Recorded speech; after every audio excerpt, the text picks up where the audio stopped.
এই সরকার যাদেরকে দায়িত্ব দিয়েছেন তাদের মধ্যেই অনেকে যখন বলেন যে নতুন দল তৈরি করতে হবে, তাহলে আমরা কি করে জনগণ ভাববে যে এরা নিরপেক্ষভাবে কাজ করছে? যে এই অন্তর্বর্তীকালীন সরকারকে অনির্দিষ্টকালের জন্য রাখা হবে।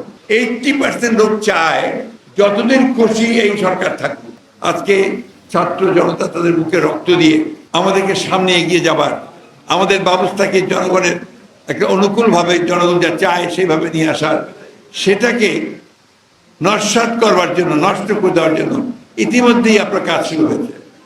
আমি অবাক হই যখন দেখি আমাদের অত্যন্ত শিক্ষিত মানুষেরা, সমাজে যাদের অত্যন্ত গুরুত্ব আছে, তারা যখন বিভিন্ন রকম কথা বলেন যে অত্যন্ত বিভ্রান্তিমূলক।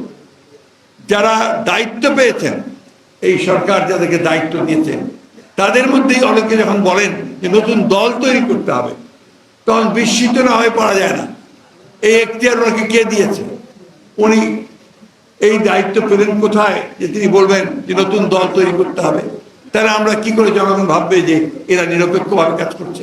দ্বিতীয়ত দেখবেন বেশ কিছু সংগঠন, বেশ কিছু গোষ্ঠী তারা ইতিমধ্যে কাজ শুরু করেছেন যে এই অন্তর্বর্তীকালীন সরকারকে অনির্দিষ্টকালের জন্য রাখা হবে, একেবারেই পরিবর্তন করে দেবে, সমস্ত সংস্কার তারাই করে দেবে।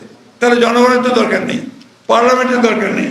আপনি দেখুন, আজকে আমি পত্রিকার নাম বলছি না, একটি পত্রিকায় দিয়েছে একটা জরিপের বরাদ দিয়ে। এই জরিপ কারা করেছে আমি ঠিক করতে পারবো না, নাম দিয়েছে ব্র্যাক ইনস্টিটিউট। আমি জানি না তারা কিভাবে জরিপটা করেছে। তারা বলেছে 80% লোক চায় যে যতদিন খুশি এই সরকার থাকবে। এটা আমি জানি না তারা এই কথাগুলো থেকে পেলো, কিভাবে পেলো, কিন্তু জনগণ এটা কোনোদিনই মেনে নেবে না। এই ধরনের কথা, এই ধরনের রিপোর্ট করা থেকে আপনার আমার মনে হয় যে ভেবে চিন্তেই করা উচিত, এবং এটা যেন বিভ্রান্তির সৃষ্টি না হয় সে বিষয়টা আমাদের খেয়াল রাখতে হবে।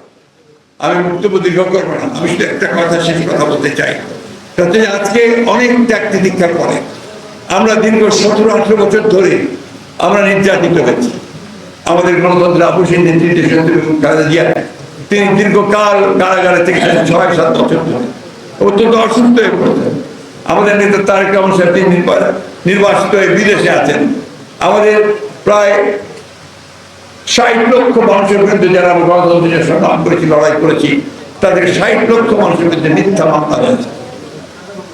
আমি আজকে এই সভা থেকে এই দাবি আবার উত্থাপন করছি, আহ্বান জানাচ্ছি সরকারকে অবিলম্বে এই মিথ্যা মামলাগুলো, যেগুলো হয়রানিমূলক মামলা করা হয়েছে, গায়েবী মামলা করা হয়েছে, তার সংখ্যা প্রায় 1,45,000-এর মতো, অবিলম্বে প্রত্যাহার করা হবে।